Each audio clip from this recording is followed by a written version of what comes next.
There we go. Well, it took a second. I'm sorry. But we got live here. So, welcome to Patriot Plus and Talking Politics. We'll do about a half an hour here.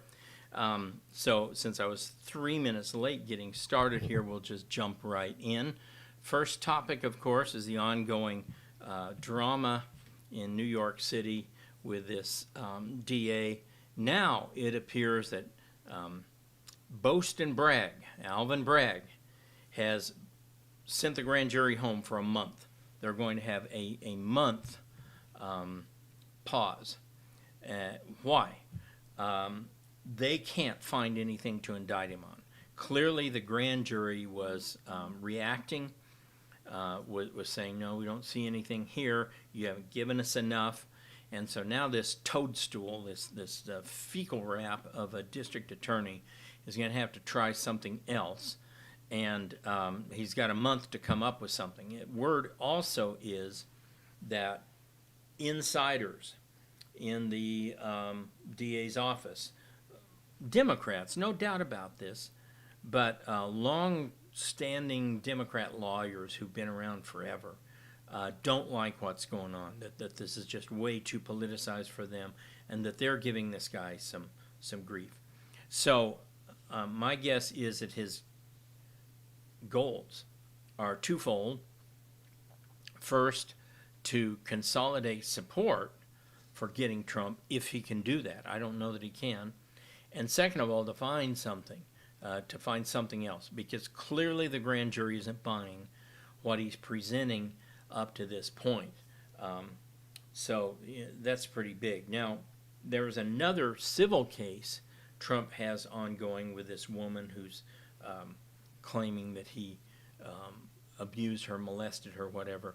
And that also is in New York, and that probably is going to result in some sort of judgment against Trump. He can't go to jail for anything. It's a civil case, but he might end up having to pay a few $100,000 because I don't see how in New York he wins that case.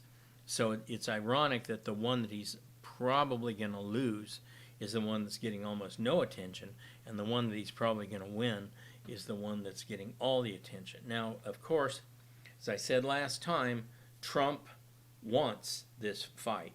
He's already concocted a strategy because he's asked for the handcuffs and the perp walk, and he wants to be seen as a victim of this witch hunt, which certainly is how he would be seen. So trust me, he's got a campaign plan, a marketing plan based on him actually being indicted and having to show up and be put in handcuffs and everything else. He's got that all planned. Now, I no longer believe in 4D chess or anything like that, but I do think he's pretty smart and that he has an idea of how he wants to go about dealing with this guy, because I think he knows this guy's going to find something to indict him on. I joked last week that so far they say a DA can get a grand jury to indict a ham sandwich, and so far this idiot hasn't even gotten them to indict the pickle. But sooner or later he's going to find something they will indict Trump on, and we'll see where it goes from there. I will be surprised if he doesn't bring an indictment at some point. And then the third case that we have going on is the one down in Georgia, and just like New York, they've had any trouble proving any kind of indictable criminal offense there. They keep changing, moving the goalposts, changing things. I don't think he will have any trouble there. I could be wrong, not a lawyer. It just strikes me that they're putting all of their eggs in the boast and brag basket up in New York, and that's really where they think they're going to go with this. Now, in conjunction with that, it's clear that about 3 or 4 weeks ago, Karl Rove, Jeb Bush, Ron Paul, not Ron Paul, Paul Ryan, sorry, I get my RuPaul and my Ron Paul mixed up, Paul Ryan, they met with DeSantis, and at that time, this is public knowledge now, they said, Trump's going to get indicted, and we need you to be ready to run. We need you to step in. And DeSantis foolishly bought that either A, Trump would get indicted, which I say hasn't happened yet. I think it will, but it hasn't happened yet. But B, it would damage him, and that certainly has not happened yet. Trump's donations were off the charts in the last 3 weeks. They just went nuts as people flooded him with money. So it's kind of having the reverse effect. Of course, he had a huge turnout in Waco. So DeSantis, I think, bungled badly by listening to Paul Ryan and Karl Rove. And it came out just here in the last week. Two small, but I think important developments. First was Rove on Fox News slipped up and, referring to the DeSantis campaign, said, "our campaign." We knew that, but it's nice of them to admit it, that Rove is in the DeSantis camp. And people go, "Oh, Trump had Rove on his team in 2020. Rove was one of 1,000 people and was making no serious strategic recommendations to Trump.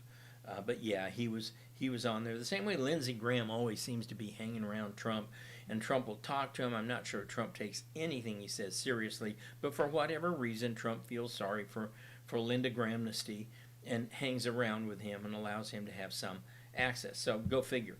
But the other thing that was a little bit bigger was this news that one of the big PACs associated with DeSantis had brought in Ted Cruz's campaign manager. And if you think back to 2016, the battle between Trump and Cruz was every bit, if not more, vicious than what we're seeing right now between Trump and DeSantis. And they were, going after each other's wives and all sorts of stuff. And eventually, Cruz said, "Well, I'll support you, but I want a speech at the convention." And so Trump, I think it's a mistake, allowed Cruz to speak to the convention. Well, maybe it wasn't. It's probably a pretty good move, because Cruz came out, and if you recall, he made that really horrible speech in which he was booed and basically did everything but say, and I don't support Trump and I don't want to be around. He basically said that and was booed at the convention, which it's hard for a mainstream Republican to get booed at a Republican convention. And so anyway, Cruz's campaign manager now is on one of the big PACs that is working with DeSantis. And as I said in my last meeting, I won't go over this too much because some of you can review the video from last time, but I think Trump understood that the place from which DeSantis was running was one of above the fray. Oh, I'm not going to get involved in politics. I'm not going to say anything nasty. I'm the cleaner, nicer, kinder, gentler Trump, right? That was really what he was playing on. Remember when George H.W. Bush said that at the convention speech? Made my skin crawl. That he said he wanted a kinder, gentler America than under Reagan. Reagan's America was the kindest, gentlest America we had ever had since Franklin Roosevelt. And it was outrageous that creepazoid said that stuff. So this was DeSantis' policy to try to be a better, cleaner, nicer Trump who didn't say stupid things. Oh, Trump's always saying stupid things. So what did Trump do? By going after him on all these different levels. And you can say it's dirty or whatnot, but he did get DeSantis to say a number of stupid things. He got him to say he supported the Ukes war. Then he had to back off on that last week. And then he got him to comment on Trump's bribing a porn star. I don't know anything about bribing a porn star. In other words, Trump basically egged DeSantis to get into the mud with him. So he could no longer really be portrayed as the cleaner, nicer, gentler Trump, that he was going to be just as bad or just as good as Trump. At any rate, there's that going on. So those are some big things. I'm not going to address the Transoid shooting. It's being talked to death. The issue is very clear. I'm just going to say this. The issue is very clear that Transoidism, to me, is the final step in total depravity, total degradation. They went from cross-dressing to full homosexuality, now to transoidism, and they very clearly hate Christians. Why?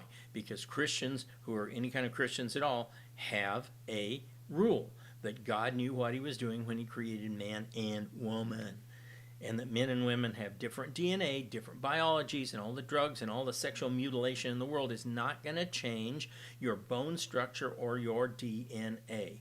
There is no trans woman or trans man out there that has changed their actual DNA. And so they hate this about us. They hate this about Christians who are worth their salt, that believe that you cannot change human DNA, that God created men and women. And so I think you're going to see a lot more of this transoid violence. And this is why they're trying to launch this preemptive attack on Christian violence, which never occurs, virtually never occurs. If you find somebody out there killing transoids or homosexuals because you're a Christian, that's nonsense. There was one case where a guy in Virginia was dating somebody, and when he found out he had the wrong equipment, he flew into a rage and killed him. But we're talking about stalking type killing. It just doesn't occur. So now you've got the precedent set of these transoids hunting down Christians, Christian kids at that. And so I'll just leave that at that. Now let's talk real briefly here about foreign affairs and the state of the war in Ukraine. It's kind of interesting. I think a lot of us thought that when winter came, the Russians would move more quickly, but they have moved very methodically. And if you look at a moving map of where the Russian forces are, they've just steadily moved into eastern Ukraine and have now surrounded Bakhmut. And as of yesterday, they had cleaned out all but a couple of little tiny enclaves of this giant factory. It's a monster Soviet-style factory out there. I think it's called the Azov factory. I'm not sure. And they've got control of that. Apparently, the only place inside Bakhmut that is left in Ukrainian hands is the soccer stadium there, the big soccer stadium. And that's a target, folks. I mean, a stadium is just like a giant bullseye. So that's not going to last much longer. Now, about now, there are new tanks arriving in Ukraine from the Germans. I think they sent 30 Leopard tanks. I think the Poles have sent a few Leopard tanks. I think the Czechs sent a couple. And the Czechs basically told the Ukes, we're done. It's not, we don't want to help you. We're out. We don't have any more weapons to send you. And France, brave, bold France, they announced they're going to double their ammunition supplies of 155 millimeter shells, which comes to 2,000 a month now that they've doubled their supplies.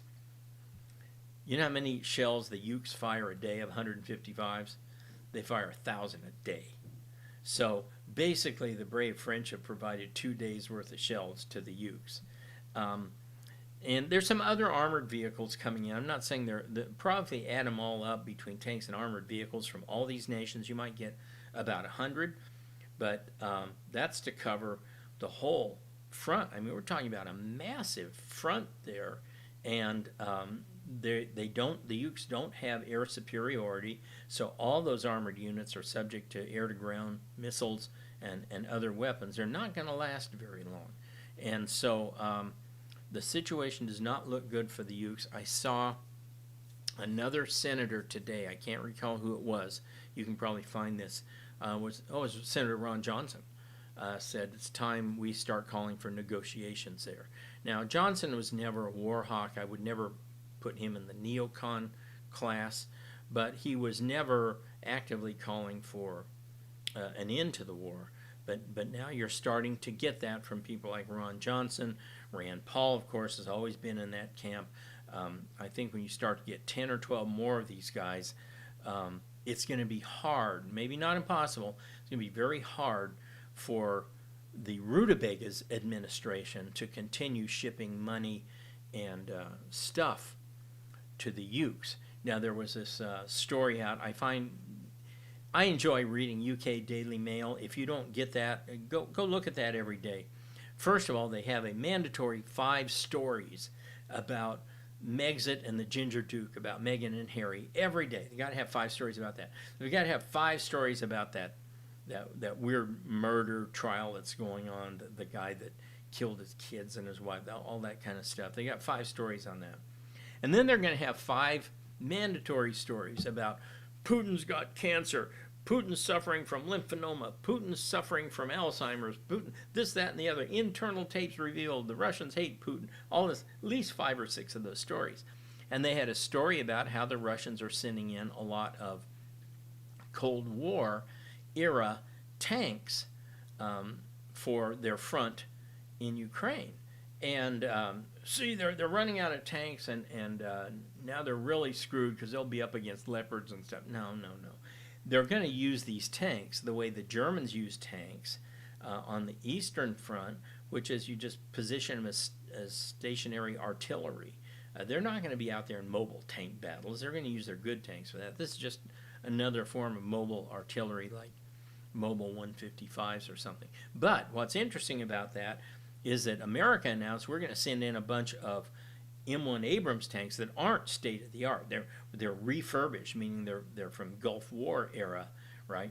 But nobody says anything about that. Now they're not as old as some of the Russian tanks, but nevertheless, it's a clear indicator that we're running out of tanks too in order to send them any excess. So we're kind of getting down to the nubs in terms of what we can use to defend ourselves. And that's a very serious situation. Okay, let's see. What else do we have that's out there that's really significant?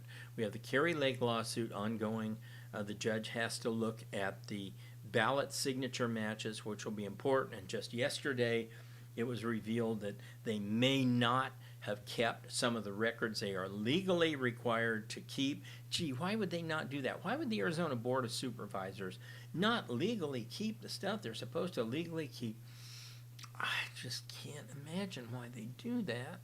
So that's going on, and I would hope that Richer and Gates and some of the other people involved in all this stuff see jail time because they have broken the law in this respect.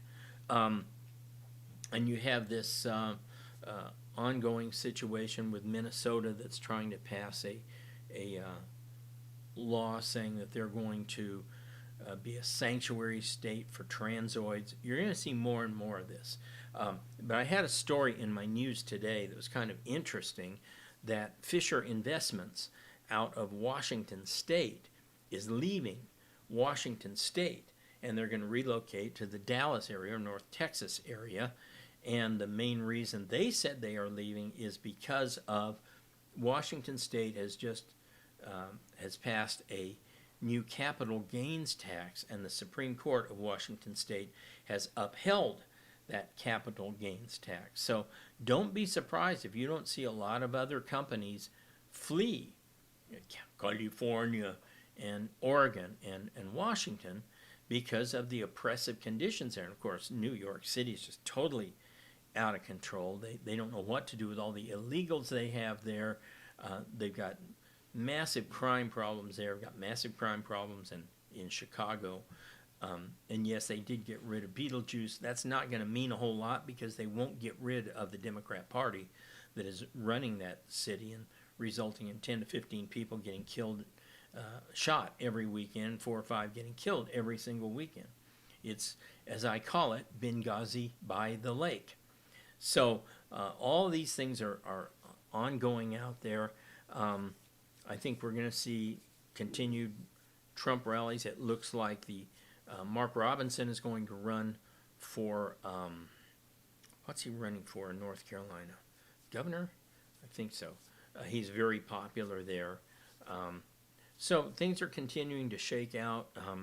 It's still, as I keep telling everybody, way too early to get all worked up about who's Trump's VP candidate. There's a lot of interest surrounding this guy, Vivek Ramaswamy, who has great positions. I love his positions, but as a Christian, I cannot support elevating a Hindu to one of our top 2 positions. Just can't do it. It's to me, it lets in all the wrong people, not human people either. They're all the wrong demonic forces.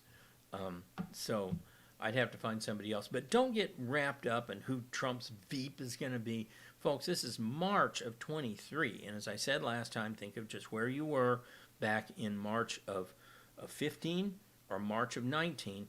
And the world changed in the subsequent year and a half in each of those periods. So we're way off.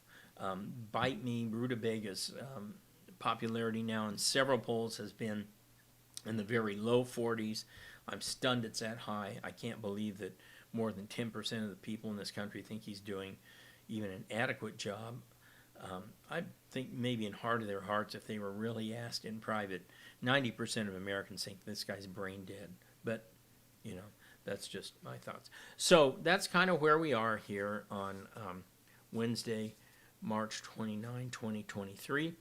And if you've got any questions or comments for me, you can get me at larry@wildworldhistory.com. I'll try to answer those first thing each show. Now, there will be no show Friday. I am in Greenville, unless you want to come down to the Greenville Convention Center. You can, I'll let you in, get you into the convention. But there's no show Friday. You can see all the shows on YouTube. So if you want to go back and look at earlier Patriot Plus, consider subscribing to The Insider on the Wild World of Politics site. There's not tons of stuff up yet. We have the Reagan series of 21 videos.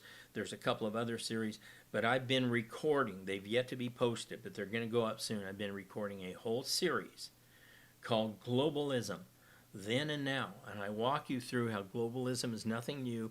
We start with the Congress of Vienna, we go to the Age of Imperialism, we go to the Versailles Conference, we go to World War II, where it kind of split off, and you had scientific globalism, where all these guys were trying to form a global control unit for nuclear weapons, and that didn't last long at all. And another was financial globalism, with the founding of Bretton Woods and the system that really has lasted until just very recently, when it started to collapse.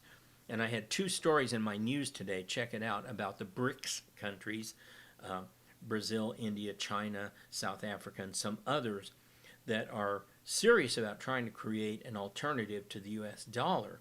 And what's most interesting in the news that I had today was that the share of world GDP from the BRICS countries now exceeds that of the West, the G7, US and Western Europe and Canada. Is that amazing or what? By 1%, but still, the BRICS countries now have a higher share of world GDP than do the G7 countries. So that's concerning, if not alarming, and that they're trying to set up this alternative money standard. We'll see if they can get that done. So check that out. You always check out my news at uncoverdc.com every day. And remember to check out the Wild World of Politics and become an insider, because I say I'm going to have this whole new series on globalism. I've already recorded a bunch. That'll be starting up here. I would say by the end of April, all of those will be available. I'm also going to be doing a new series called America in the 21st Century, starting at the year 2000 and working our way through to the present, both in historical times and what's happening, what that meant then for what's happening now. All this at the Wild World of Politics. And then if you're involved in education, you want curriculum for high schoolers, homeschoolers, you can check out the Wild World of History, where I have a full educational component for anybody. So that's pretty much it for today, and I will see you guys all back here Monday. Remember, I'm not here Friday.